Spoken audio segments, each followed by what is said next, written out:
네, 최경영의 정치본색 시작하겠습니다. 오늘 함께할 세 분 소개해드립니다. 노영희 변호사, 김종욱 전 청와대 행정관, 김민아 시사평론가 나와 있습니다. 안녕하세요. 네, 안녕하세요. 예, 재보궐선거 이야기 잠시 해야 되겠네요. 이 재보궐선거인데 그렇게 중요한 선거가 됐습니다. 그러니까요. 군수 구청장 뽑는데 예, 이렇게까지. 군수 구청장 뽑는데 굉장히 좀 심각한 선거가 됐네. 일단은 전라남도는 조국 혁신당과 민주당이 대결을 하고 있는 것 같고, 지금 인천 강화하고 부산 금정구 여기까지 만약에 넘어가면 한동훈 국민의힘 대표가 굉장히 입지가 좁아질 수도, 국민의힘 자체도 굉장히 큰 타격이 될 수도 있을 것 같고요. 대통령이야 뭐 워낙 단타, 장타, 뭐 강타를 많이 마시신 분이기 때문에 별 상관 안 하시겠죠. 뭐 지지율 20%대라서.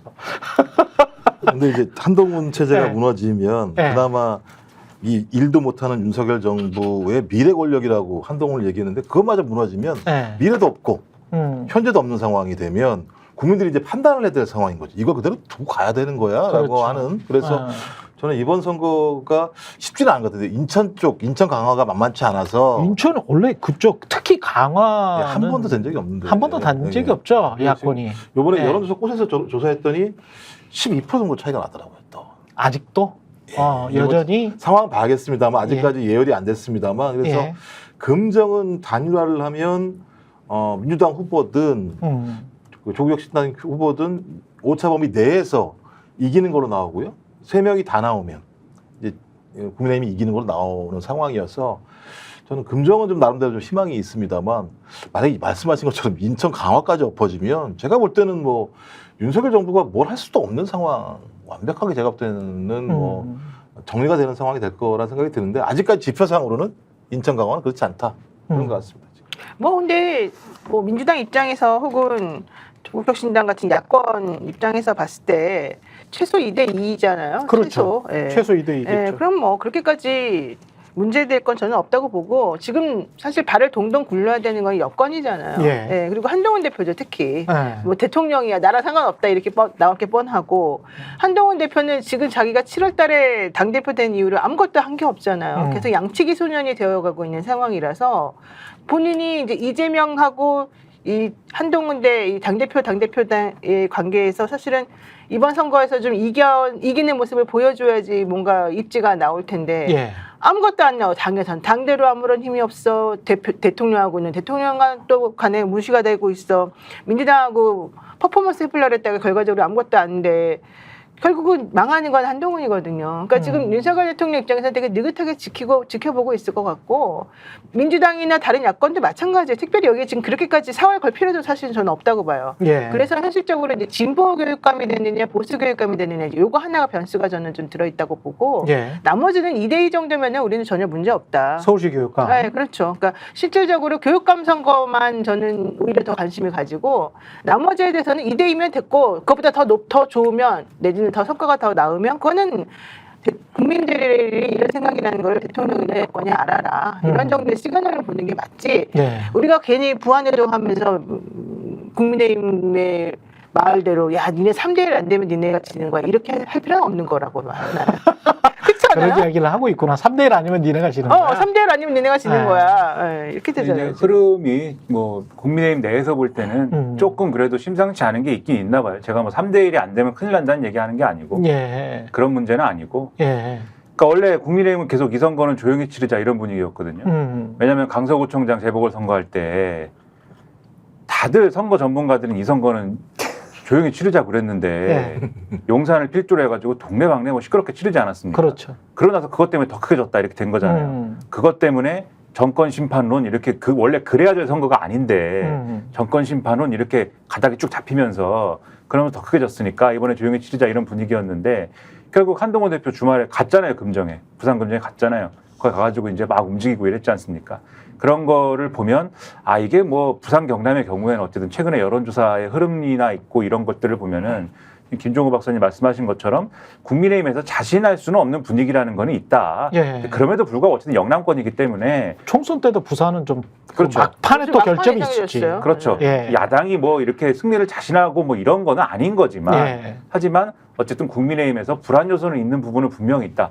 그래서 만약에 또 이게 밖으로의 불안 요소라고 하면 안으로의 불안 요소는 또 여기서 지면 한동훈 어떻게 되냐, 당연히 흔들고 이제 끝나지 않겠느냐 이런 게 있어가지고 윤석열 대통령이 가만히 있겠느냐, 신용에 가만히 있겠느냐 이런 게 있어가지고 그런 불안함이 이제 한편에서는 있는 거고, 그 다음에 언론이 이제 그 얘기를 막 할 건데 특히 이제 영광군수 선거 어떻게 될 거냐 해서 예를 들면은 여기서 이제 예를 들면 조국혁신당 후보가 된다거나 이런 경우에는 뭐 호남의 민심이 뭐 민주당을 뭐 어떻게 했다 뭐 이런 평가들을 막 할 거거든요. 예. 그래서 사실 근데 이 영광군과 곡성군에 그렇게 인구수도 많지 않은 것이고 또 이성 예를 들면 영광군수 선거 같은 경우에는 이 지역구 자체가 이제 뭐 과거에 이낙연 대표하고 이제 이낙연 대표 지역구인 것이고 예. 그리고 이 지역구에 이제 직접 취재간 기자들의 경험담이나 이런 거를 들어보면 사실 선거 구도 자체가 그렇게 어떤 우리가 상상하는 서울 사람들이 상상하는 상층의 이런 뭐 치열한 어떤 그런 호남의 적자는 누구야 뭐 그런 거라기보다는 여기서 진보당에 선전한다는 거 아닙니까? 진보당이 왜 선전하냐? 역대. 그렇죠. 예. 농사를 도와준다는 거예요.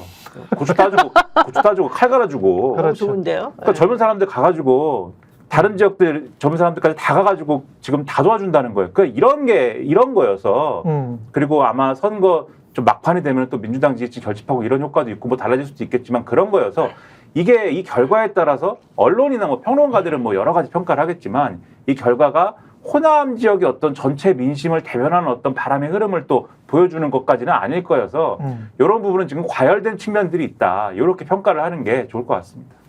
그리고 뭐 호남 지역에 뭐 민심이 변한다고 해서 호남 지역이 국민의힘을 찍을 것 같지는 않고요. 예. 그래서 뭐 국민의힘이 그게 이게 좁은 거야 뭐 이렇게 판단하는 것도 우스운 것 같습니다. 근데 부산 같은 경우에 단일화를 지금쯤이나 곧 해야 되는 건 아니에요? 해야 뭐 그래야 뭐 설사 지더라도 뭐 이것 때문에 단일화 못해서 졌다 이런 어떤 멍해나 비난을 어떤 정당은 이든 받을 수 있는 거 아니에요. 그러니까 조국혁신당이든 민주당이든 지금쯤에는 뭔가 해야 될 것 같은데 어떤 방법으로든. 오늘 그 김민석 수석 최고가 네. 다른 유튜브 방송에 나와서 얘기하는데 네. 되게 느긋하더라고요. 될 겁니다. 그러면서 단일화를 안 해도 단일화가 될 겁니다. 단일화가. 7일 날 아마 그 인쇄가 들어가나 봐요. 예. 7일 날 그 전까지 되면 되는데 예. 뭐 인쇄가 안 들어간다고 하더라도 단일화를 하는 게 중요한 거니까 좀 제가 서로 좀 버티는 측면이 약간 있는 것 같아요. 지금 네, 버티는데 근데 이제 어떤 형태로든지 만약 단일화를 못하게 되면 단일화를 못하게 한 정당에게 상당히 많은 예를 들면 비판이 있을 수밖에 없는 거고 또 만약에 단일화를 못해서 지게 되면 논란이 될 수는 있겠죠. 그렇지. 그리고 단일화에서 이긴다면 소위 국민의힘이 TK로 고립되는 상황이 벌어지게 됩니다. 그러니까 PK 지역에서의 금정구 선거의 승리라고 얘기하는 건 나름대로 좀 의미가 있는 거죠. 그렇죠. 노 변호사님 말씀대로 제가 부안해동에서 선거판의 구도를 바꾸려고 하고 하는 건 아닙니다만 부산 지역이 저번에는 막판에 변심하면서 정권 심판보다는 정권을 좀 그래도 갖춘 한 측면이 번 더. 있다면 거기에 대한 또 후회가 있대요 지금. 미워도 한 번 더 그러지 말았어야 되는 건데 이런 게 예. 있는 거거든요. 근데 이제 예. 이번에 그래서 안 되겠다. 이번에는 좀 정신을 못 차리니까 이런 게 있어서. 근데 정신을 못 차리게 하려면 야권이 어떤 형태로든지 거기에 단일화라고 하는 걸로 보답을 해야 되겠죠. 단일화는 할 것 같아요. 제가 예, 봤을 때는 예. 단일화는 한 문제가 일주일 아니고, 남았네. 예, 그죠? 단일화는 네. 문제가 아니고 이제 부산 금정에 있는 분들한테 희망을 줘야 되겠죠. 당신들이 지난번에 뭐 그쪽을 찍어서 문제다 이런 차원의 문제가 아니라 예. 이거는 지역 그런 감정 이런 거의 문제도 절대 아니고 지금 대한민국 돌아가는 이 상황을 좀 봐라. 현실적으로 이렇게 해가지고 계속해서 니네들이 오케이 해주고 좀 더 한번 믿어주고 그래서 뭐가 되겠느냐. 지금 대통령이나 여당이 하는 행동을 보게 되면 현실적으로 아무런 반성도 없고 아무런 비전 제시도 없는 것인데 그렇죠. 여기에 대해서 계속해서 이걸 그래도 지지하는 모양새 보여줘가지고 대한민국을 어떻게 하고 나가겠다는 거냐. 근데 이런 마음들이 저는 더 중요하다고 보거든요. 그러니까 누굴 미워하고 싫어하고 이런 걸 다 떠나가지고 정말로 누구를 뽑아야지 대한민국이 잘 될 것이냐, 부산 금정이 잘 될 것이냐 이 차원에서만 그냥 판단해보면 답은 나와 있다. 예. 저는 이거를 진정성 있게 야당에서도 다 보여줘야 된다고 생각을 하고요. 예. 한동훈 대표 가가지고 사실은 또 이렇게 환호하는 지지자들하고 또 막 이렇게 하고 이렇게 보여줬다는데 저는 그게 사실은 또 진정성 있는 지지로 보여지지도 않아요, 솔직히 말해서. 그래서 그렇게 돼서 만약에 그분이 와가지고 깜짝 쇼처럼 뭔가 또 우해가지고 야 그래도 우리는 또 한번 믿어줄게 이러면 당신들은 정말로 미안할 것이다 나중에 이런 마음을 좀 들었으면 좋겠습니다. 아니 근데 이성적 판단은 해야 될 것 그렇죠. 같아요. 예, 무슨 어느 정권인가에 관한 그거를 다 떠나서 네. 이게 지금 윤석열 정부가 심각하게 다 못하고 있는 거는 사실인 것 같으니까 시민들도 많이 지금 나오고 있습니다. 광화문 촛불 집회에 나오고 있는데 일찌감치 이제 촛불 집회가 시작돼야 될 시점이다라고 점점 생각을 하는 것 같아요. 더위도 좀 지나갔고 그래서 한 6천여 명이 도심 숭례문 앞 4차선 도로 200m 정도를 메웠다고 하는데 이런 것들이 점점 임계점으로 향하고 있는 그런 분위기가 돼가고 있는 것 같습니다. 그리고 이재명 더불어민주당 대표와 관련돼서는 뭐 여러 가지 재판과 관련해서 이제 보도는 굉장히 자세하게 보도를 한 게 노컷뉴스에서 자세하게 좀 썼네요. 근데 이것도 이게 자세하게 쓰긴 했는데 1대1로 굉장히 좀 균형을 잡기 위해서 나름의 기계적 중립을 잡기 위해서 노력한 흔적이 그러나 그럼에도 불구하고 재판을 자세하게 썼다는 거에 일단 칭찬은 합니다. 아니 그리고 그 공선법하고 이제 예. 유증교사하고 그다음에 지금 쌍방울 대북송금 관련된 거에 세 가지에 대한 얘기가 많이 나오거든요. 예. 근데 제가 그 검찰 독재 대책위원회에 있잖아요. 예. 그래서 그 내용에 대한 자료들을 되게 많이 받고 있어요. 근데 보면은 검찰이 조작하고 뭔가 좀 이 상황을 이상하게 만들어 나가기 위해서 했다는 게 지금 하나씩 둘씩 너무 많이 지금 드러나고 있는 상황이어서 예. 저는 이게 지금 좀 전에 이게 자세히 나오고 있다는 게 되게 중요하다고 말씀하셨는데 그나마 이 기사가 제일 자세하더라고. 네. 그러니까 지금 가려져 있지만 터지려고 지금 준비되어 있는 것들도 되게 많이 있는 것 같고 예. 검찰이 사실은 그렇게 하면 안 되거든요. 공익의 대변자로서 정정당당하게 뭔가를 해야 되는데 그렇게 하지 않고 꼼수 부렸다라고 하는 게 너무 많이 나와서 저는 이거 좀 있으면 터질 것 같아요, 진짜로. 이게 안에서 지금 재판에서 나왔던 것들 중에 그 검찰이 좀 이거 좀 이상하게 지금 처리하고 있는 거 아닌가라고 했던 게 뭐가 있나요? 사진 올려서 제출했던 것들 네, 그런 거는 뭐 이제 다 여러 명이 찍었는데 마치 한 8명이 찍었는데 그 소스만 가가지고 딱 자기네끼리 이렇게 친하게 지냈는데 이쪽이 거짓말한 것처럼 보이게 그렇죠. 만들었다는 거 뭐 이제 이런 그런 것도 있고. 있고요. 그다음에 예. 또 이화영 씨 그 지난번에 7월부터 8월, 9월까지는 사실은 이화영 씨가 검찰로부터 조작을 당한 그 내용이 있었다는 게 이제 주장이었었거든요. 예. 쌍방울 대북송금 관련돼가지고. 예. 근데 그 부분에 있어서 검찰 주장은 그 기간 동안에 민주당에서 이화영 씨를 회유하려고 했는데 실패했다가 9월달에 성공해가지고 말이 바뀐 거였다는 거였고 민주당 입장은 그 반대 입장이었는데 오늘 또 뉴스가 단독으로 하나가 나왔는데 뭐요? 7월달에 접견 그때 김태형 변호사인가 그 변호사가 김영철 변호사인가 내가 변호사가 쌍방울의 그 저기 이화영 부지사하고 접견하는 과정 중에 예. 변호인 접견 내용이 공개가 됐어요. 원래 변호인 접견은 원래 공개가 안 되는 거거든요. 예. 근데 그 공개된 내용이 자기네들끼리 전부 다 검찰이 다 이렇게 조작해놓고 나를 그렇게 회유했는데 내가 이걸 어떻게 해야 되는서 되게 고민하는 그런 모습이 이화영 쪽에서. 전 부지사가. 네, 그러니까 검찰이 그동안 주장했던 게 다 완전 거짓말이었다는 게 다 드러나는 오늘 뉴스가 단독으로 나왔어요. 예. 그래서 그걸 보면서 깜짝 놀랐어요. 왜냐면 일반인들 접견은 녹음이 다 돼요. 그 10분 정도 하거든요, 보통은. 예. 근데 그게 녹음이 됐는데 변호인 접견은 원래 녹음도 안 되고 원래는 그냥 그 모양만 CCTV를 찍기는 돼 있는데 그게 사실은 공개된 적은 없지만 중요한 건 왜 그게 중요하냐면 거기서는 솔직히 다 말하거든요. 이게 되게 중요하니까.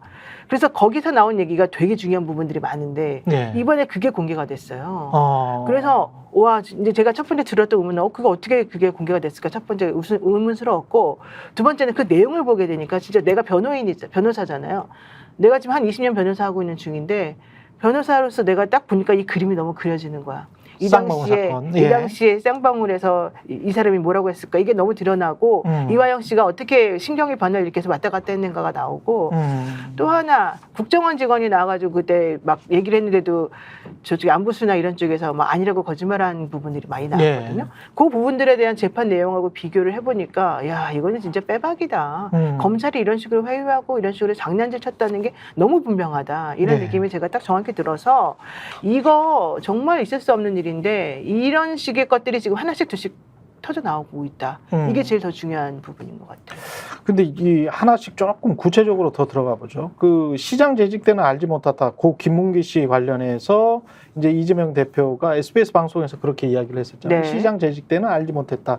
이거 가지고 이제 공직선거법 위반이다. 그러니까 이게 허위사실 유포해서 자기한테 표를 더 달라. 뭐 이런 네. 식으로 이야기한 것이다라는 주장이고, 또 하나는 국토부에서 압박을 한 적이 없는데 국토부에서 압박을 네. 했다. 네. 백현동 사건 같은 경우에.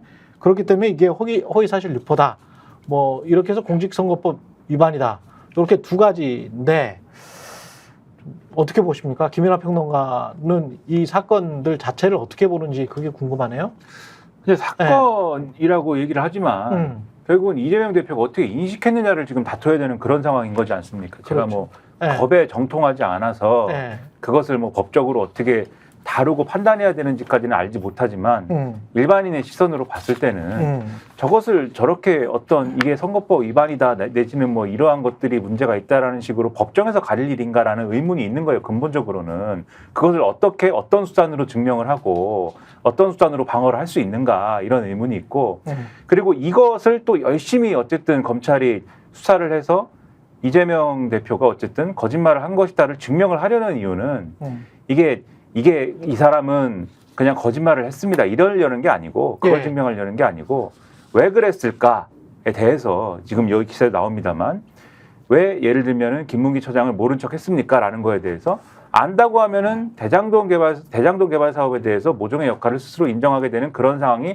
되기 때문에 그래서 그거를 은폐하기 위해서 모른 척한 거 아닙니까? 이렇게 주장을 하려고 하는 거잖아요. 그러니까 중간 징검다리 같은 거잖아요. 이 얘기가. 예. 그렇게 보면은 제가 볼 때는 검찰이 결국은 대장동 사건에 대해서 뭔가를 수사하기 위한 하나의 과정으로서의 이거를 사고하는 것이기 때문에 결국 이게 뭐 예를 들면은 선거에 있어서 국민이 어떻게 제대로 선택하는지 여부와는 별 관계가 없는 일 아니냐 이런 생각이 들어서 꼬리를 시키기 위한 주변적인 사건이다 이런 생각이 들고 백현동 건 마찬가지예요. 압박으로 느꼈느냐 안 느꼈느냐에 대한 어떤 그걸 가려야 되는 것처럼 지금 돼버린 거잖아요. 이것도 마찬가지로 백현동 건에 대해서 그러면 어떻게 이 꼬리를 시켜야 되느냐. 검찰이 이걸 지금 보강하기 위해서 징검다리처럼 활용하는 그런 부분이 돼버린 건데. 아 그래요? 대장동 사건이면 대장동 사건, 네. 백현동 사건이면 백현동 사건에 대해서 그러면 검찰이 있는 그대로 제대로 그 사건에 대해서 수사를 하면 되는 거 아닙니까? 예. 제가 볼 때 이건 굉장히 거기서 파생된 주변적인 논란들이 확대되는 그러한 어떤 것들을 비춰지고 있어서 그러한 점들이 저는 상당한 의문이다라는 말씀 드리는 거예요. 저는 좀 우스운 게 이 대장동이든 백현동이든 만약에 이제 성남시장이나 뭐 경기도지사 시절에 인허가권을 가지고 그거를 뭐 인허가를 해주는데 돈을 받았다. 이러면 부정부패니까 처벌해야지. 예? 근데 그렇게 이제 지난 4년 동안에 그렇게 쭉 이야기를 해왔거든. 근데 그거는 없고, 이제 그거는 없어졌죠. 없어, 이제 그거에. 대장동으로 뭐 돈을 받았다, 뭐가 없고, 대장동과 관련해서 김문기를 시장 재직 때 알았나, 몰랐나, 이거 가지고 이제 선거에서 진 사람한테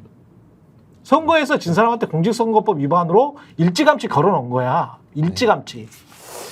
저는 근데 이게 어떻게 비춰지냐면, 그러면 인식의 문제다라고 방금 김연아 평론가가 이야기를 했는데, 그러면 김건희 씨 주가 조작 했냐 안 했냐?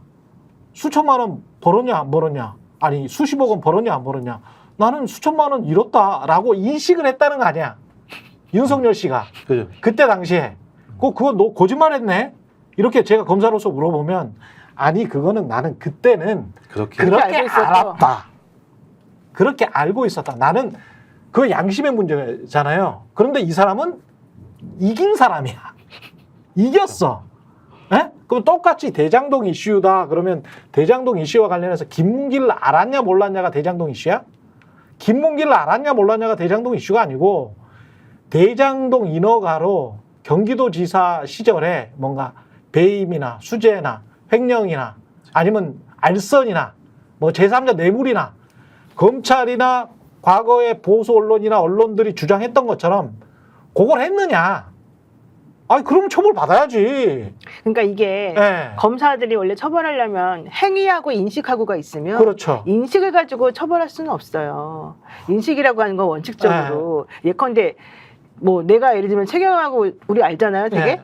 근데 얼마나 친해요? 그러면 얼마나 친한지에 대해서는 다 서로 다른 그렇지. 생각하고 있단 말이에요. 서로 달라. 근데 행위를 물어보면 예컨대 네. 너하고 최경영하고 매주 월요일마다 만났냐? 네. 매주 한 두세 번씩 방송 같이 하냐? 이렇게 물어보면 그건 맞잖아요. 그렇죠. 서로 인식의 문제가 아니라 이건 행위의 문제잖아요. 그렇죠. 그럼 그거는 객관적으로 얼마든지 카운트가 되는 부분이기 때문에 그 부분에 있어서는 기준이 명확하단 말이에요. 그렇죠. 그럼 그런 걸 가지고 처벌을 하는 거야. 그게 만약에 문제가 된다면. 근데 이거는 보세요. 이재명에 대해서는 너가 인식한 것이지 너의 인식이 사실은 내가 느끼는 인식하고 다르니까 너는 거짓말한 사람이야? 이러면서 처벌한다고 하는 게 공직선거법에서 그러니까. 금문기를 알았냐 몰랐냐의 문제이잖아요. 예. 얼마나 알았냐? 뭐 좀 알았냐? 개인적으로 알았냐? 이러면서. 백현동도 마찬가지야. 근데 예. 윤석열 대통령은 우리 와이프는 4천만 원 손해받아갖고 절연했어요. 예. 나는 그렇게 알았어요. 그래, 너는 인식이 네가 잘못 알고 있었겠지? 그건 문제가 안 되지. 이러고요. 우리 와이프는 그때 구약 성경 다 외우고 있었어요. 라고 말해도 그래, 너는 그렇게 알고 있을 수 있지. 여봐.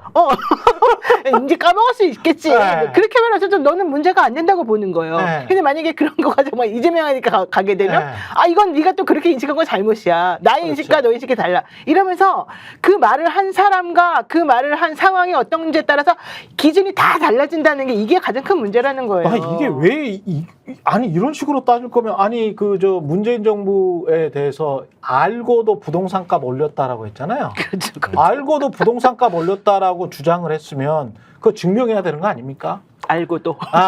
문재인 대통령이 일부러 올렸다. 일부러 알면서 부동산 값을 올렸다라고 주장을 했어. 또 구체적으로 뭐 김수현 책까지 인용을 하면서 주장을 했잖아요. 근데 그게 중간중간에 핀트가 어긋나고 팩트가 약간 좀 돌려진 것, 왜곡된 게 있거든. 나 이런 식으로 주장을 한다면 내가 만약에 검사가 된다면 그 저 윤석열 후보 같은 경우는 한 50개 정도는 찾아낼 수 있을 것 같은데? 근데 말씀하신 것처럼 50개 정도는 찾아낼 수 있을 것 같아. 그러니까 그 부동산 시장 가격을 마음대로 올릴 수 있으면 그것도 신의 영역이죠. 아니 지금 보이지 않는 소리 하는 건데. 윤석열 대통령 하는 게 알고도 지금 부동산 값 올리고 있는 거 아닙니까? 라고 내가 주장한다면 그러니까. 잡혀가죠. 너의 인식이 잡혀가지. 너의 인식이 문제야. 나는 잡혀가지. 선동 대변을 늘어놓는 건데 그러니까. 그렇지. 지금 핵심은 두 가지인 것 같아요. 그러니까 검찰의 증거 조작이 드러나고 있다. 공판이 시작되니까 하나하나 이제 검찰이 지들이 갖고 있는 정보가 흘려가지고 피의사실 공표할 때는 몰랐는데 이제 등장하는 게 말씀하신 것처럼 김문기 씨가 했었던 토론회 과정에서도 마찬가지입니다만 8명이 있었는데 3-4명만 딱 올려가지고 뭔가 문제가 있는 것처럼 증거 조작을 했던 거랑 백현동 같은 경우는 국토부 문건이 되게 중요한데 자기한테 그러니까 검찰한테 불리한 국토부 문건은 법원에 제출을 하지 않아요. 안 내. 제출을 안 하니까 있는 점수를 몰라. 그러니까 법원은 그렇지 않은 것만 가지고 지금 재판을 하고 있는데 변호인단이 이제 제기하니까 등장하는 측면이 있는 거고 또 하나는 지금 가장 중요한 문제가 검찰이 흔들리고 있다. 김건희 씨 관련해서 모든 내용이 흘러나오는 소스가 검찰이기 때문에 그러니까 검찰 내부가 흔들리고 공판에서 증거 조작이 이게 다 드러나는 상황이 벌어지기 때문에 앞으로 검찰이 무슨 얘기를 하잖아요? 국민들이 신뢰하기 어렵기 시작할 거예요. 그럼 이 얘기는 뭐냐? 윤석열 정권의 핵심적인 수단인 검찰 정치 자체가 상당히 앞으로는 힘들게 작동할 수밖에 없을 거라는 생각이 들어서 저는 이제부터 이제 윤석열 정권이 밀리기 시작하는 정국으로 갔다. 그래서 이 상황을 좀 주목해서 볼 필요가 있다고 분위기가 생각합니다. 바뀌고 있죠. 네. 분위기가 어떻게 바뀌느냐 하면은 이게 이제 그 국민들이 저변에서 생각하는 것이 실질적으로 힘을 얻으려면은요. 너의 생각이 맞아라고 하는 외부적인 어떤 강력한 권위 있는 사람들의 뭔가가 필요하단 말이에요.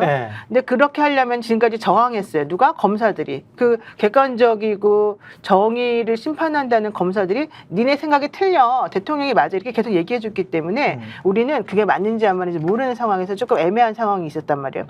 그리고 언론에서 계속해서 야 니네 틀려. 대통령이 맞아. 계속 이렇게 말해줬기 때문에 그래? 그럼 우리가 틀린가 보다. 우리같이 이렇게 잘 모르는 무지랭이들이 저 높은 사람들의 생각을 어떻게 알겠어 이러면서 내버려 뒀단 말이죠. 그런데 이제 와서 보니까 언론이 바뀌고 있고 검찰 내부에서 스스로가 야 우리 창피스럽다 우리가 그동안 말한 게 거짓말이었다 내가 조작했어 이런 말을 지금 해주고 있는 중인 거거든요. 모든 정보나 이런 것들이 내부에서 누수가 되고 터져나오고 있는 중이란 그렇죠. 말이에요. 네. 이러면 국민들이 점점 내가 느끼는 게 맞았네. 그동안 얘네들이 점점 감추고 있었네. 이렇게 느끼면서 그러면 뭔가 좀 바뀌어야지. 대통령 왜 우리 말도 안 듣고 얘네 말도 안 듣고 쟤네 말도 안 듣고 아무 말도 안 듣고 오로지 와이프 말만 듣고 있냐. 이 생각이 점점 맞아 떨어지고 있고 이걸 그대로 놔두면 안 된다라고 하는 것이 점점 공감대가 형성되는 거예요. 네. 근데 저는 지금 분위기가 그렇게 바뀌고 있다고 봐요. 근데 전 더 놀란 건 나 검찰 이문세 노래 있잖아요. 아, 너무 사랑이 지나가면 조롱하고. 노래 갖고 와서 그 가사가 그런 거잖아요. 그 사람 나를 보아도 나는 그 사람을 몰라요. 그대 나를 알아도 나는 기억을 못합니다. 이런 거를 논거로 갖고 와가지고 공판 과정에서 너는 어떻게 김웅기 씨라는 사람을 모를 수가 있어라고 모욕을 주는. 그러네. 그러니까 저는 이런 식의 재판을 한다는 건 그러니까 이미지 플레이를 하고 언론 플레이를 법정에서 하는 거네. 감성을 자극한다는 네. 건데. 검찰 스스로가 자기가 얼마나 무능하고 왜곡된 수사를 했는지를 방증해 주는 거예요. 이런 근데 가사 그게 가지고 얘기하는 게. 증거나 정황이 되는 겁니까? 그게? 아유 안 되죠. 비꼬는 거, 그거는 말이 아니고 거죠. 비꼬는 거고 아, 조롱하는 거죠. 네. 원래는 그런 식으로 PPT를 하면 안 돼요. 그래서 네. 판사님들이 원래 그런 거 하지 말라고 제지를 해줘야 되는데 그렇죠. 이게 워낙 마지막에 흘러가가지고 마지막에 딱 결정적인 순간에 그거를 끄집어내줬고 저는 그게 더 웃겼어요. 이재명 피고인에게 내가 당신 아이유를 압니까 물어보면 뭐라고 네. 대답하게 이따위 말을 물어보는 거 보세요. 응? 김문기를 압니까라고 그 말이 아이유 압니까 이거하고 똑같은 말인가요? 그러네요. 그거는 유튜브에서 할 테니까요. 아. 검사님들은 뭐 그냥 언론에서 일반적으로 하는 그런 어떤 비판 그리고 비아냥이 섞인 어떤 그러니까요. 말들 이런 것들은 평론의 영역이고 언론의 영역 아닙니까? 근데 검사들이 기소장이나 공소유지하면서 법정에서 그렇게 하면 그렇게 하라고 배우지 않았잖아요, 여러분. 여러분. 여러분. 네. 그런 말을 했다고 기사가 나오면 네. 예를 들면 이문세 노래를 인용했다 뭐 이런 게 나오면 네. 기사를 보고 네. 사람들이 뭐 무슨 생각을 합니까? 야 이문세 노래를 인용할 정도로 사건이 심각하구나 뭐 이렇게 생각을 합니까? 아니잖아요. 그냥 웃잖아요. 웃긴 일이 일어났다. 검사 웃긴 사람이다 이렇게 생각을 하잖아요. 네. 그러니까 제 생각에 저만의 생각입니다. 저는 뭐 법정에 가본 적도 몇 번밖에 없고 몇 번 가봤어요? 몇 번은 가봤구나. 누가 이제 옛날에 그 네, 일을 할 때 네. 이제 그 덤프 트럭 도로교통법 위반 때문에 갔는데 아. 아무튼 이제 그 뭐 이제 거기서 옛날에 무슨 건설노조 이쪽에서 일하지 않았었어요? 그러니까 그런 문제 때문에 이제 갔는데 노조 문제군요. 아무튼 뭐 거기서 검사가 네. 그 노래 얘기나 하고 이런다는 것은 제가 볼 땐 검사도 어지간히 할 말이 없었구나 이런 생각이 들거든요. 만약 그런 기사가 나왔으면 네. 그런 기사가 나오고 뭐 거기서 무슨 뭐 아이유 얘기하고 이문세 얘기했다 그러면 검사가 어지간히 할 말이 없었구나 이런 생각부터 하게 돼요. 그러니까 검사가 제가 볼 때는 좀 불성실한 거 아닌가.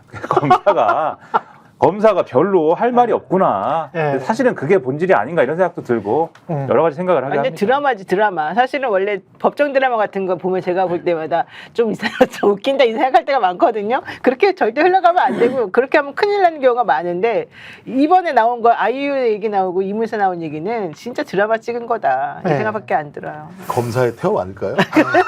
아, 근데 내지는 오히려 이렇게 생각해 볼 수도 있어. 검사들이 오히려 좀 더 역으로 야 우리가 이렇게까지 증거가 없어. 우리가 이렇게 지금 궁박해. 네. 이거를 오히려 보여주면서 나도 하기 싫었는데 니네들이 좀 판단 좀 해줘. 위에서 하도 누르니까 내가 어쩔 그렇지. 수 없어. 이렇게 말하는 걸 수도 있어요. 그러니까 요즘 무슨 얘기하냐면 외침이야 외침. 검찰이 생존을 위한 빌드업을 하고 있다는 얘기를 하는 거예요. 맞아요. 그렇죠. 그러니까 빌드업을 하려면 그냥 확 돌아갈 수는 없으니까 하나하나 흔적을 남겨놔서 나중에 내가 이렇게 말이야 저항했어. 이 정도는 했으니까 잘라도 한 절반만 잘라 이런 빌드업이라는 얘기는 그러니까 나도 많이 어쩔 수 없었어. 나 이렇게 소극적으로 저항했어. 이러는 거죠 말하자면. 그렇습니다. 이게 공직선거법 위반 혐의가 되려면 윤석열 후보도 그러면 같이 했으면 저는 좋겠어요. 진짜. 예, 다 같이 했으면 좋겠어요. 그리고 언론도 이런 사건을 볼 때 손가락 그 권위 있는 집단이라고 하는 검찰이나 대통령실이 가리키는 그 손가락만 보지 말고 본질적으로 이 인간들이 왜 그쪽으로 손가락질을 했는가라는 그 이면에 관해서도 좀 분석을 하고 야 이게 이 기소 자체가 전반적으로 봤을 때 말이 되나? 라는 거를 전체적인 사회적 맥락, 법적 맥락, 정치적 맥락, 법적 맥락까지 포함해서 좀 이야기를 해줬으면 좋겠어요. 그 윤석열 후보 당시 그리고 이게 진 사람 이긴 사람은 아주 명확한 거 아닙니까? 그렇죠. 공직선거법이라는 거는 그럼 보통 이긴 자에 관해서 네가 이 말 때문에 네가 이렇게 거짓말을 해가지고 네가 이겼으니까 너는 좀 문제가 있다야. 이렇게 지금 저 혐의를 두고 이렇게 기소를 하고 뭐 이런 거는 많이 봤는데 진 사람에 관해서 네가 이렇게 말해서 졌잖아. 말해서 졌잖아. 뭐 이렇게 말해놓고도 졌잖아. 그러니까 오히려 불쌍하다고 야, 이게 뭐야, 이게 못 이겼냐? 이렇게 하는데 졌잖아. 이게 이거면 되는 건데. 이게 좀 논리가 좀 성립이 안 돼. 이제까지 기존에 했었던 검찰의 논리하고도 좀 맞지 않고 좀 이상한 것 같아요. 예. JTBC는 김건희 씨 관련해서 이제 도이치모터스 주가 조작 의혹과 관련해서 쭉 이제 진술 내용도 공개가 됐고 그 편지도 공개가 됐고. 아, 편지 진짜 예. 절절하더만요. 그 주포, 2차 주포의 예. 편지 이게 이제 전문이 공개됐잖아요. 증거사 직원이었던 사람이죠. 예. 예. 아, 진짜 한 달 동안 자기 도망가 있는 동안에 있었던 내용과 뭐가 가장 이렇게 감명 깊었어요. 근데 물론 이 사람이 상황 파악을 잘 못하고 있고 모르고 있는 것도 아이. 많이 있었. 거기가 자기가 뭐 나갔네 말았네 예. 왜 나갔네 이런 예. 거는 좀 잘못된 판단인데 그렇지. 저는 거기서 가장 핵심은 이거였다고 봐요. 윤석열 대통령은 양심이 없다. 거기 뭐 X심 이렇게 나왔는데 그것도 웃기더라. 이게 2021년이잖아. 네, 2021년도 9월인가 10월인가 뭐 작성된 거라는데 예. 거기에 딱 나와 윤석열 대통령은 양심이 없다. 그거를 또 표현을 X심이라고 하는 게 더 웃겼어 나는. 근데 예. 어쨌든 그 양심이 없다. 네. 자기네들만 살면 되고 자기 나머지는- 마누라만 빠져나가면. 나머지는 뭐 죽거나 살거나 상관 안 하는 사람들이다. 네. 우리는 왜 이렇게 됐을까? 그리고 아무 문제 없다고 해놓고 더 중요한 거 권 씨로부터 나오는 얘기는 다 틀린 말들이더라. 알고 봤더니 정말 아유. 좀 이 편지는 이해가 되는 게 자본시장법 이해가 돼요. 위반은 세잖아요. 이 사람 얼마나 불안했겠어요. 한 명만 삐끗해도 이 사람 그리고 증거사 직원이기 때문에. 그러니까 자기가 잘 알지. 그러니까 예. 평생이 걸려 있는 문제인데 예. 뻔히 아는 인간들이 나가서 하여튼 다 얘기하고 이런 일이 벌어지게 되면 미치는 거고 또 거기에 핵심적인 사람이 검찰의 수장이잖아요. 관련된. 그러니까 자기들 미치는 거죠. 이거 잘못하면 진짜. 아니 근데 웃기는 게 이 사람 그때 한 달 동안 도망갔다가 잡혔거든요. 그렇죠. 그리고 주포라고 지금 불리우잖아요. 근데 집행유예 받아요. 아니 거저 집행유예 안 받은 사람이 어디 있어요? 그것 아니 권오수부터- 한 명 실형 받은 사람이 있어요. 네, 권오수부터 시작해가지고. 그러니까 진짜 웃기는 거야. 아니 자기네가 예를 들면 한 명 실형 받은 사람 있어요? 네, 한 명 실형 받은 사람이 권오수는 있어요. 또 아니고. 권오수는 집행유예 받았고 그 이땡땡도 아니고 이종호도 아니고 지금 2년 받은 사람이 있어요. 내가 지금 그래요? 까먹었는데 어쨌든 네. 중요한 건 권오수는 뭐 손해를 봤다고 하면서 집행유예를 시켜줬어요. 예? 그리고 물론 이제 1심보다는 집행유예 기간이 좀 더 길어지긴 했지만 어쨌든 집행유예 받았는데 예. 거기에서 더 웃긴 거는 뭐냐면은 권오수 씨가 사실은 차명으로 이 주식 계좌를 운영한 것으로 지금 보이는 사람이 있어요. A라는 사람이. 예. 그 사람이 25억인가 이득을 봤어요. 그 사람은 기소도 안 됐어요. 그러니까 이게 전체적으로 한 이득 본 사람들이 한 94억이 돼요. 그렇죠. 그러니까 최은순 그다음에 김건희가 23억이고 그렇죠, 나머지 그렇죠. 뭐 20억, 25억 뭐 이렇게 네. 해가지고 전체적으로 94억인데 어. 그 사람들 아무도 기소 안 됐어요. 그렇더라고요. 손해 본 사람들만 다 기소가 됐어요. 그렇죠. 그러면서 판사님이 너네 손해 봤으니까 깎아줄게야.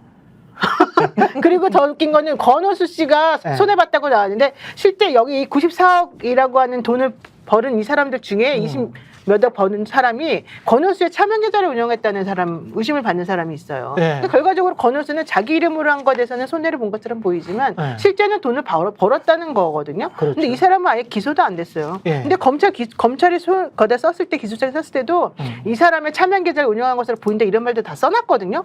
근데 왜 기소를 안 하냐고요. 말이 안 맞는 거잖아요. 그러니까 이런 것들 편지나 이런 것들을 쭉 보면 결국은 김건희가 핵심적으로 연관이 돼 있었다. 우리 이제 초점은 그거니까 그것이 될 수밖에 없으니까 뭐 이 관련된 사람들 다른 사람들 뭐 집행유예 됐고 뭐 이것보다는 김건희가 거의 공범 수준으로 연관이 돼 있었네. 그리고 이 사람들이 다 알고 있었네.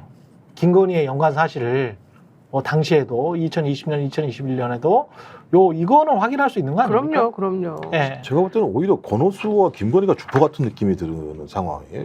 저는 개인적으로 그렇게 그러니까 생각해요. 전체 그림을 그리고 아래는 그냥 플레이어들이었던 것 같고 시키는 예, 사람들. 그리고 이제 거기에 예. 핵심은 이제 그 윤석열이라고 하는 검찰 권력 뒤에서? 예, 결합된. 그러니까 그 편지 글 보면 다 아시잖아요. 야, 이렇게 만들어 놓으면 윤석열이 대통령 후보가 돼도 야, 우리는 빼박이야. 우리는 범죄 혐의에서 벗어날 수가 없어. 뭐 거기다 오죽하면은 누구 하나는 변사체로 발견 이런 식의 얘기를 할 상황이니까 본인들이 한 행위는 알고 있는 거야. 주가 조작은 명백한 거죠. 얼마나 잘못한 일을 많이 했는지를 아는 스스로가 딱 자백하는 그렇죠. 상황이잖아. 대신 우리는 다 들어가는데 김건희는 안 들어가. 누구 때문에? 윤석열 때문에. 이 얘기를 쓰고 있는 거잖아요. 그러니까 제가 볼 때는 이거는 명백하게 권오수와 김건희라는 두 사람만을 위해 특히 따지고 보면 모든 혜택과 법에서 예외인 존재는 김건희밖에 없는 사건이기 때문에 진짜 특이한 사건인 거죠. 그러니까 이 상황은 특이한 사건입니다. 저는 이거 보면 볼수록 뭐 김건희 씨를 종범으로 방조범으로 기소하냐 안 하냐 이거 자꾸 얘기하는데요. 오히려 이 사람은 공동정범이나 주범으로 봐야 되는 거지. 네. 이거를 방조범이라 이렇게 해서 그 손모 씨랑 같은 계열에 서서 놓는다는 거는 너무 모욕적이에요. 오히려 실질적으로 한동안 모든 것들을 보게 되면은 이 사람이 다 주가 돼가지고 특히 그 당시에 뭐 사귀고 있었는지 아니면은 뭐 정말 뭐였는지 모르겠지만 윤석열 대통령의 후광을 안고서는 뭔가를 다 빠져나갈 수 있다는 뉘앙스를 풍겨가면서 사람들끼리 다 조작했다는 의심이 들 수밖에 없거든요. 예. 그런 상황인데도 불구하고 자기네끼리 빠져나가려고 하니까 화가 나는 거잖아요. 이 나머지 사람들 입장에서. 예. 그러니까 그런 걸 생각해 본다면은 저는 지금은 이들이 큰 권력을 가지고 있고 살아있는 권력에서 아무도 못 건드린다 하더라도 1년만 지나면 정말 난리 날 거다. 이 정권은 도이치모터스 때문에 망한다. 그 생각이 딱 들어요. 저는 다른 분들은 어떻게 보셨는지 모르겠는데 JTBC가 공개한 검찰 진술서를 뭐 이것만 있는지 어쩐지는 모르겠습니다만은 너무 짧고 뭔가 팔로우 퀘스천 계속 야 그래? 말이 안 되는 거 아니야? 뭐 이렇게 다른 방식으로 물어보고 계속 꼬치꼬치 뭐 추궁하고 이러는 게 없이 그러냐? 그래? 이거는 어때? 그냥 응응하고 넘어가고. 그리고 끝나는 것 같다라는 인상을 많이 받았거든요. 김민하 평론가 이게 읽어보니까 어땠습니까? 검찰 진술서. 진술서 그러니까 왜 형식적이지 않아요, 좀? 왜 이제 와서 네. 이런 것들이 나오는지에 대한 답이 간접적으로 들어 있는 것이죠. 아, 그러니까 그동안 이런 JTBC의 일련의 보도들이 쭉 나오는 거에 대해서 어떻게 네. 말씀을 드렸습니까? 검찰은 다 알고 있었구나 이렇게 말씀드리지 않았습니까? 그러니까 이렇게 사실은 조사를 했는데 기초적인 것들을 조사를 쭉 했는데도 불구하고 그동안 이제 갖고만 있었던 것이고 김건희 여사와 관련돼서는 조사의 실질적인 검찰 수사의 진도를 나가지 않았던 거잖아요. 근데 예. 그게 왜 그랬느냐? 사실은 이 사건을 대하는 검찰의 기본적인 태도나 이런 것들이 이랬다라는 거를 보여주는 부분들이 지금 말씀하신 대목에서 드러나는 거예요. 그러니까 왜 아직도 이 사건을 그냥 들고만 있습니까? 결론을 내라 이렇게 얘기를 하는 거고 결론을 내라 그랬더니 최근에는 그럼 불기소로 결론을 낼까? 이러는 거고 불기소로 결론을 낼 것 같은 분위기가 되니까 지금 이제 와서 이런 거를 이제 이런 게 나오는 거잖아요. 더 엄정하게 수사를 해야 될 것 같고 대질신문도 해야 될 것 같고 이거요. 네. 명품백 때문에 망한 게 도이치예요. 검찰 입장에서는. 네. 명품백, 대통령 부인의 명품백에 대해서 불기소하려는 상황이 돼버리고 나니까 야 그걸 불기소해? 그럼 좋다. 도이치같이 확실한 건 어떻게 할래? 결론을 못 내려요. 그렇지. 원래는 명품백에서 만약에 그게 안 났으면 그냥 도이치모터스 지난번에 콜검 사건 있잖아요. 대통령 부인을 불러다가 이렇게 그렇죠. 검사들 핸드폰 뺏고 수사한 네. 그걸로 해서 정리하려고 원래 했던 것 같아요. 제가 봤을 때는. 그랬는데 이제 명품백에 불기소하면서 사람들이 반응이 너무너무 안 좋고 있을 수 있는 일이냐라고 얘기하니까 차마 도이치는 더 심한데 그거를 더 불기소를 결론을 못 내리는 거예요. 그래서 오히려 이 도이치 팀에서 특히 불기소를 정리하고 싶어 했던 팀들이 명품백 때문에 이거 못하게 돼서 우리 정말 열받는다 이런 생각도 지금 하고 있어요. 아니 게다가 이제 핸드폰 빼앗기고 거기에서 그 조사를 받았을 때 7초 이 매도 의혹에 관해서 네. 자기가 독자적으로 자신의 판단에 따라서 딱 그렇게 했다는 거 아니에요? 근데 그 전에 이제 그 주가 조작 세력들은 누구한테 뭐 이렇게 준비시킬 게 뭐 이런 대목이 분명히 들어가는데 네네. 본인은 어디에서 기운을 받았는지 모르겠지만 기운을 받아. 예. 본인이 그냥 독자적으로 했다라고 주장을 했잖아요. 그러면 이렇게 되면 보통 야, 니 와봐. 다 불러서 독자적으로 물어봐야지. 했대. 그 답은 딱 하나입니다. 김건희 여사는 로봇이다. 그래서 예. 여기에 이제 도청 장치나 이런 게 전파 수신을 해가지고 전파 수신을. 네, 그걸 캐치할 수 있는 기계가 들어있다. 예. 그래서 알 수 있다 그거를 그거 아니면 설명이 안 되죠. 그런 기회가 있어요? 정확히 제가 모르지만 첨단 기술이 들어간 7초 만에 매도 얘기는 우연성으로 얘기할 수 있습니다만 매도하고 난 다음에 그걸 사들인 것 같다가 어떻게 그렇죠. 이거 얘기할 수가 있어요. 그러니까 그걸 주가 조작 세력이 사들였어.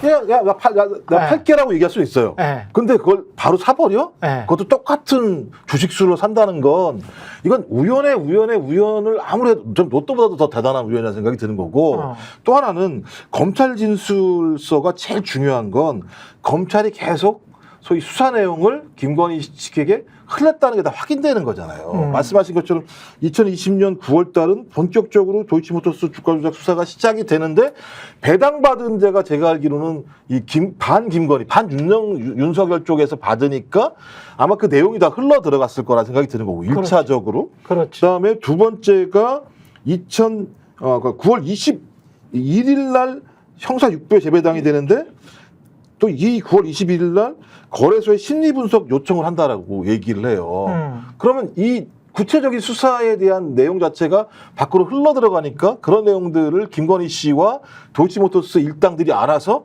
서로 다 통화해가지고 조정하는 일이 벌어지고 있잖아요. 또 말씀하신 2021년 4월 달도 마찬가지입니다만 똑같이 블랙볼 인베스트먼트 이사 비공개 검찰 참고인 조사 받으니까 또 서로 전화하고.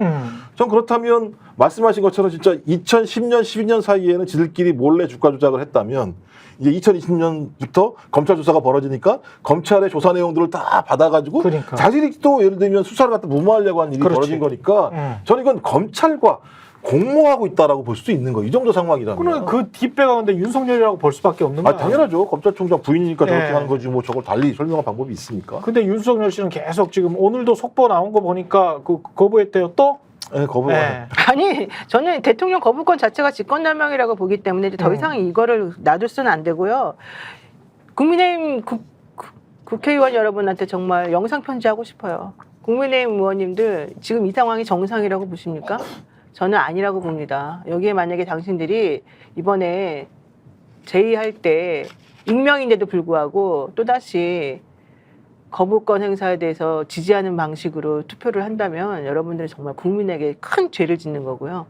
지금 돌아가는 판을 보세요. 당신들의 정치 생명을 위해서라도 이제는 결단을 내릴 때가 왔다. 이렇게 보시는 게 맞겠습니다. 부끄럽지도 않습니까? 정치인이 돼가지고. 국민의힘이라고 한 이름으로 대한민국 보수를 책임진다는 당신들의 입장에서 지금 이런 식으로 대통령이 거부권 행사하는 그 모양새를 보고도 여기에 대해서 오케이를 하고 박수를 쳐주겠습니까?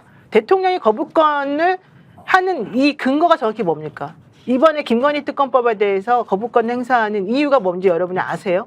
그게 타당하다고 보세요?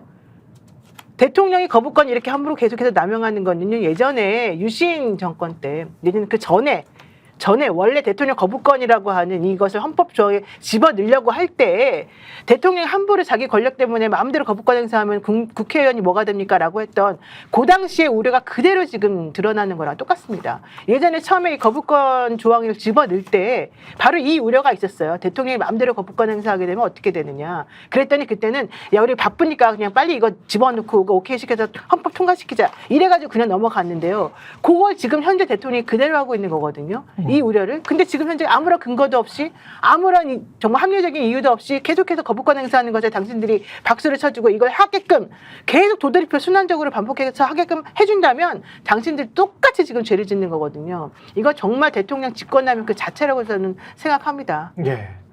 잠시 광고 보시고 뒷이야기 이어가겠습니다. 아니 왜 아직도 3년간 같은 통신사 인터넷 계속 쓰고 계세요? 인터넷 가입 시 48만원 무신 경종 시 추가 혜택이 주어집니다. 인터넷 비교원 통해 인터넷 가입하고 시민에게 홍보해주세요. 지금 문고에 인터넷 비교원 검색 후 3초만에 감동행복 비교해보세요. 인터넷 비교원. 네, 인터넷 가입 혜택 비교하느라 시간 낭비하고 계시는 분들에게 3년마다 가입만 해도 현금 사은품을 주는 인터넷 비교원을 소개합니다. 인터넷과 휴대폰 그리고 가전제품 렌탈을 비교원을 통해 가입할 때 최대 48만 원, 알뜰폰 또는 휴대폰을 통신사만 변경해도 최대 30만 원, 정수기 렌탈 최대 30만 원입니다. 총 최대 108만 원의 현금 혜택 받으실 수 있습니다. 현금 사은품 혜택 원치 않는다. 네, 삼성 55인치 TV로 선택 가능하고요. 인터넷 신규 가입 후 소개한 친구가 가입하면 신세계 상품권 4만 원을 무제한으로 친구 한 명당 4만 원씩 예, 무제한으로 드리는 이벤트가 진행 중입니다. 그리고 가입할 때 스펙스 유튜브 보고 왔다라고 하시면 고함량 비타민 B가 들어있는 웰세이브의 비타민 B 제품도 따로 드리고 있습니다. 지금 바로 1670-2571 네이버에서 인터넷 비교원을 검색한 후에 문의해 주시기 바랍니다. 나는 진짜 이거는 수사를 이 상황에서 사람들이 좀 잘 알아야 분노를 하게 되잖아요. 사건을. 근데 생각해 보세요. 가령 이재명 대표나 문재인 전 대통령의 부인이 검찰 항소심까지 갔는데 다른 연루자들이 다 그렇게 유죄 판결을 받고 법원에서 항소심 법원까지도 야 이건 통정 매매야. 그리고 네 계좌가 한 42개나 활용이 됐어. 근데 그 중에 하나의 사례야, 이게. 통정 매매의 사례야. 라고 했는데, 이 사람이 검찰의 황제 조사를 받으면서, 아니, 문재인 전 대통령 부인이, 아니, 나는 내가 자발적으로, 독립적으로 하늘의 계시를 받았는지, 그때 마침 딱 그렇게 우연히 하게 됐어. 라고 말을 했어요. 그런데 대통령이 계속 무시하고 그 당의 의원들이 거기에 관해서는 일체 말을 안 해. 말을 안 하고 그냥 이거는 특검은 윤석열 때문에 하는 거야. 에? 윤석열 때문에. 윤석열의 방탄을 위해서 하는 거야. 라고 이야기하면서 계속 무시한다면 어떻게 생각이 들겠어요, 이게. 이게 진짜 정말 말이 안 되는 상황이거든요. 아무리 생각을 해도 최소한 수사는 해봐야 돼. 최소한. 아니 이제 지금 얘기 나오는 예. 거는 검찰이 계속 뭉갤 거라는 얘기가 나오잖아요. 예. 이 건도.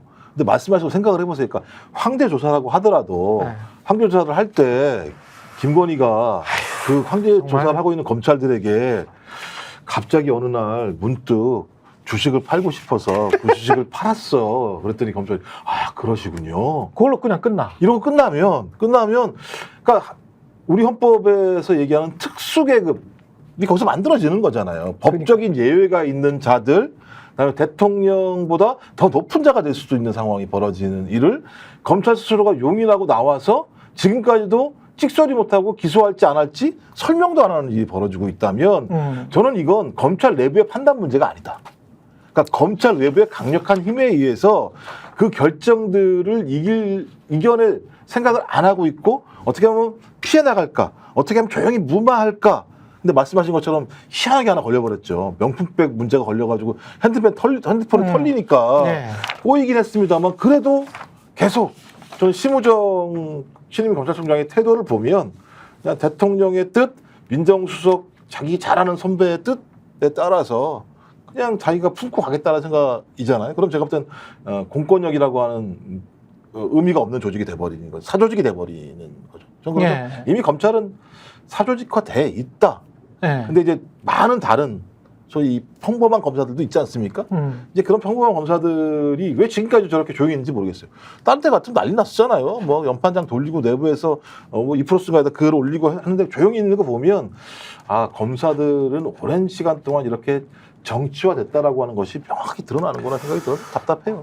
그리고 이게 지금 계속 나오는 어떤 사건들, 이제 확인된 사건들만 놓고 보면 고발 사주 같은 경우도 그렇습니다.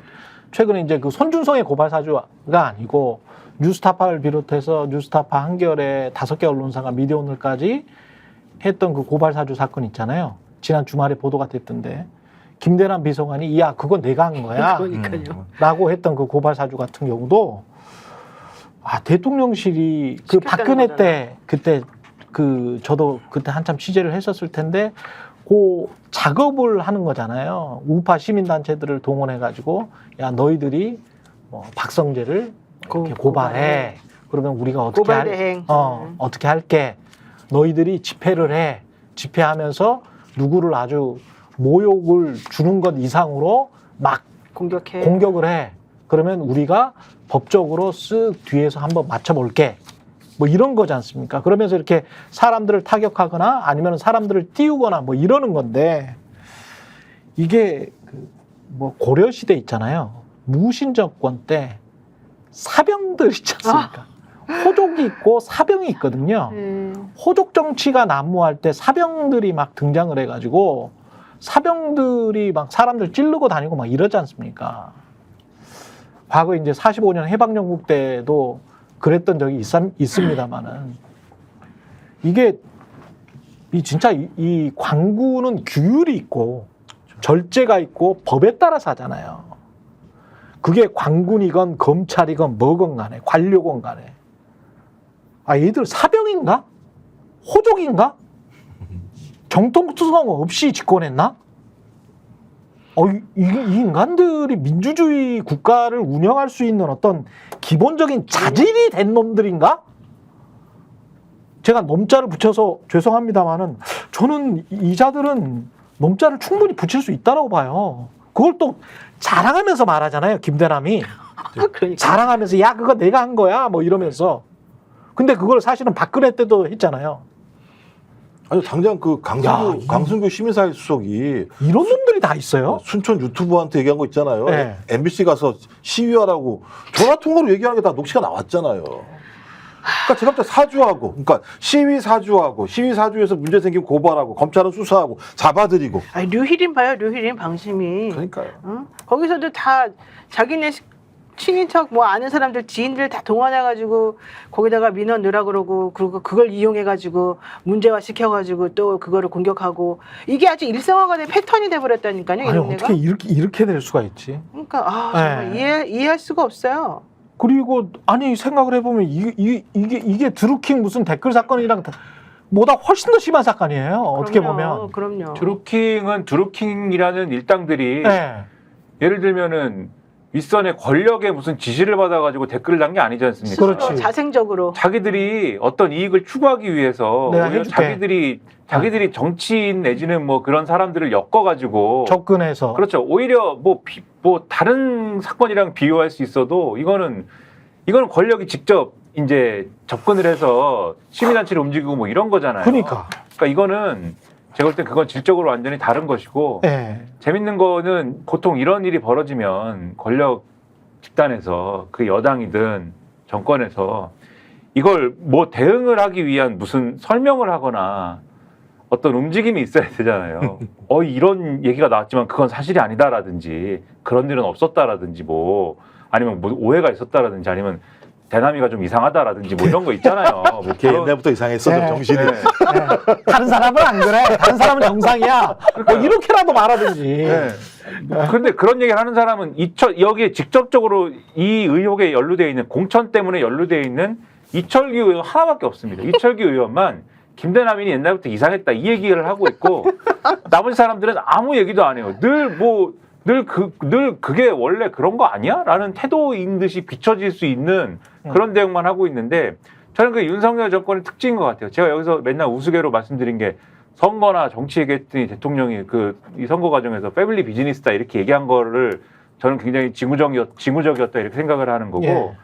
아까 고발 사주에 대해서 말씀하셨지만 그런 이제 박근혜 정권에서도 화이트리스트와 뭐 그런 움직임이 있었지만 또 고발 사주라는 단어를 썼기 때문에 윤석열 대통령의 검찰총장 시절에 고발 사주 한 거 아니에요? 근데 그것도 그러니까 이 모든 얘기를 다 엮어 생각을 해보면은 검찰총장이던 시절에 검찰총장으로서 있을 때 그 검찰 집단이 다 뭘 한 거예요. 사실 그때 당시에 예. 검찰은 그런 일을 하라고 있는 데가 아닌데 검찰이 어떠한 하나의 뭔지 모르겠어요. 당인지 아니면 뭐 양산박인지 뭔지 모르겠으나 하나의 세력으로 그때부터 계속 움직였던 거 아닙니까? 그래서 채널A 사건이 막 검언유착 막 이렇게 되니까 이거 뒤엎으려고 고발 사주를 통해서 이게 총선에 영향을 미치는 어떤 사건으로 만들어가지고 이걸 엎어치게 하려고 했던 거고 그래서 이제 고발 사주를 사건으로 만들었던 거고 그 당시에 그리고 도이치모터 사건이나 이런 것들 그다음에 윤석열 대통령의 장모 사건이나 이런 것들이 막 이슈가 되니까 그 모여가지고 검사들이 야 이거 어떻게 방어해야 되지 문건 쓴 거 아니냐 이런 의심을 갖게 만들고 그래서 실제 장모 문건은 나왔죠. 도이치모터스 주가 조작 사건에 대해서 왜 검사들이 이거에 대해서 이렇게 솜방망이로 했느냐고 말씀하셨지만 언제부터 솜방망이로 한 거냐? 생각해보면 윤석열 대통령이 검찰총장 시절부터 솜방망이로 한 거잖아요. 그렇게 하니까는 추미애 장관이 그 당시에 윤석열 검찰총장은 하지 마 라고 끊으면서부터 밑에서 난리가 나기 시작한 거 아닙니까? 김건희 여사가 전화를 하기 시작하고 이종호 씨한테 대응이 시작된 거 아니에요. 그런 걸 볼 때 이거는 박근혜 정권에서 했던 화이트리스트 대응이나 이런 거하고는 또 다른 질적인 또 하나의 또 다른 새로운 어떤 윤석열 스타일의 또 하나의 어떤 일탈이랄까? 또 하나의 이상한 어떤 권력의 어떤 일탈 이런 것들이 보이는 그런 사건이 아닐까가 의심된다. 이런 마음이 든다는 겁니다. MBC 박성재 사장 고발하거나 뭐 이런 것뿐만이 아니고 KBS 장악하는 과정에서도 그 유튜버들이 쫙 그 KBS 둘러싸서 조기 같은 거 그다음에 뭐 조문 뭐 공산당 박멸 조화 예, 이렇게. 조화, 윤석열 화이팅 뭐 이렇게 쫙 써놨었잖아요. 그러면서 말도 안 되는 소리를 그때 했었는데 그때 사회적 분위기가 한두 달 동안 KBS 망하게 하려고 하는 그런 분위기가 쭉 조성이 됐었고 그게 사실상 그런 사람들이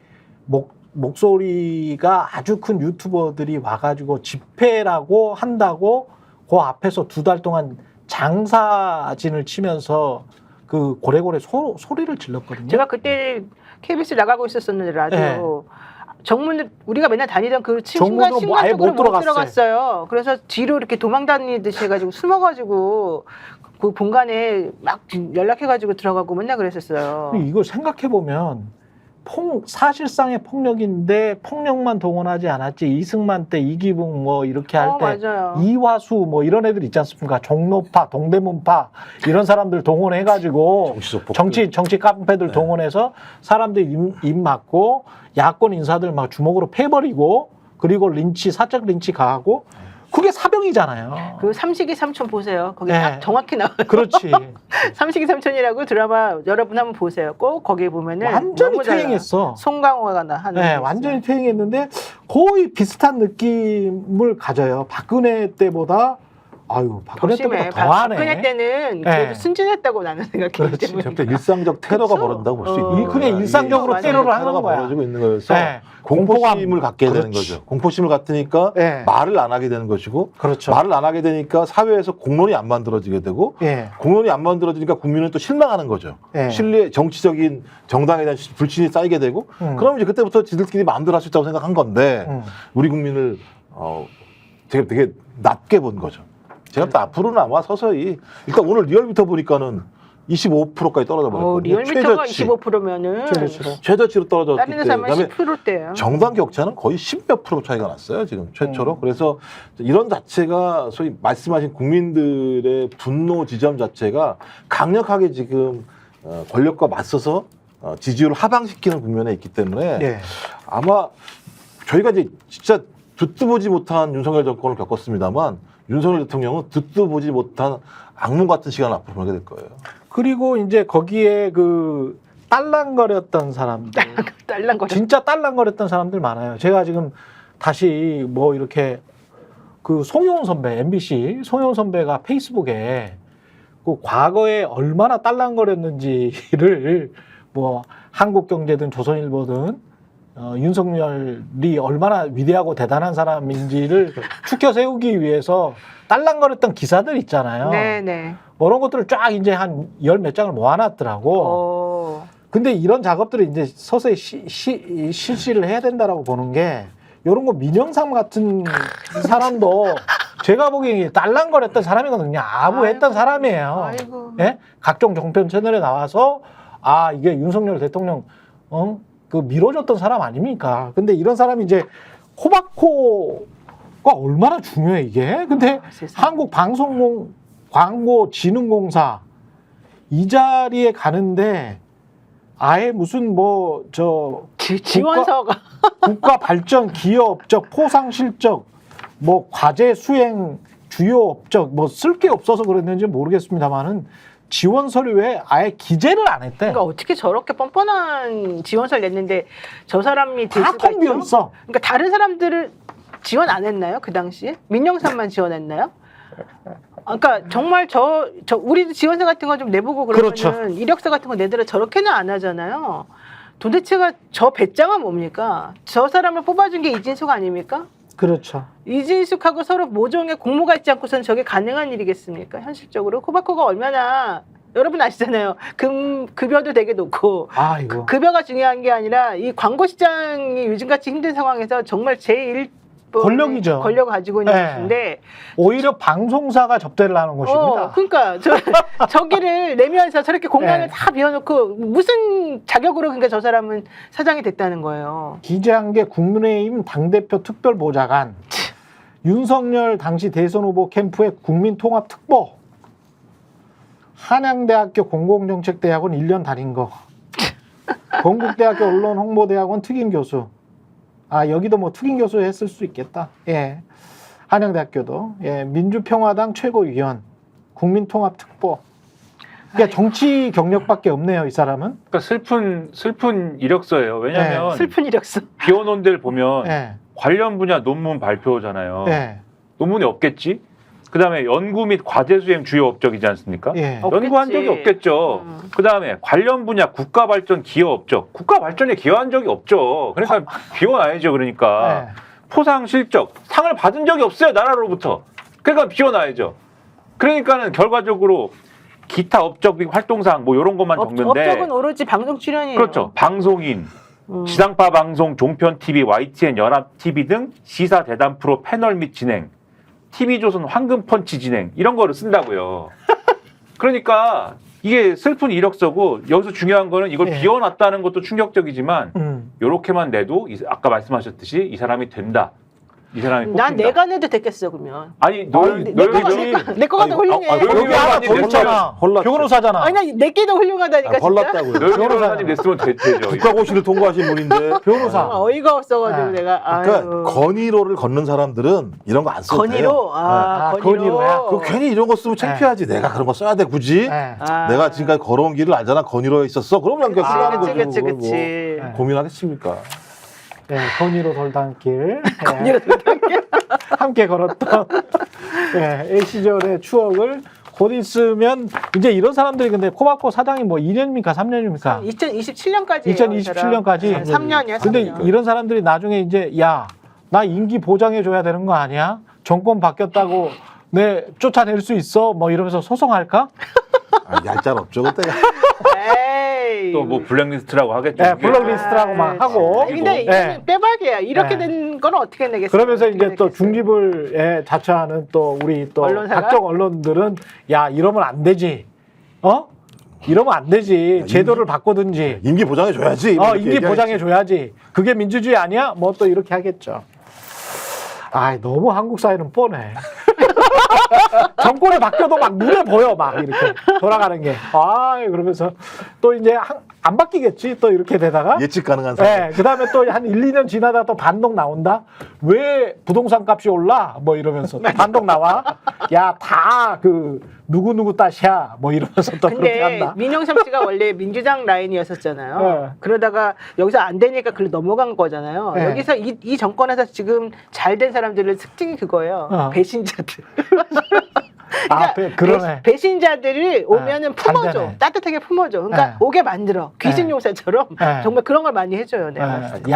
야권은 제가 보기에는 굉장히 야권은 안 해. 응. 각종 사상이나 이념이 지금 사실 믹스가 돼 있거든요. 그쵸, 근데 그쵸. 어떤 순간에 야 이거는 좌야, 이거는 우야 그러면서 또 발로 차. 발로 차. 그리고 조금이라도 뭐 야 너는 그 잡종이야 안 돼. 뭐 이런 식으로 또 한다. 아. 순혈주의, 진짜 순결주의. 이상해. 왜 그러는 거예요? 희한해. 그러지 마. 희한해. 그러지 참. 마요. 왜 그래요? 참 희한해. 네. 정말 재밌습니다. 국민의힘을 뽀갤 수만 있으면 돼요. 그럼 성공하는 거예요. 그래요? 네, 청인의 정치본색 노영희 변호사, 김종욱 전 청와대 행정관, 김민아 시사평론가 함께했습니다. 내일 다시 찾아오겠습니다. 고맙습니다. 고맙습니다.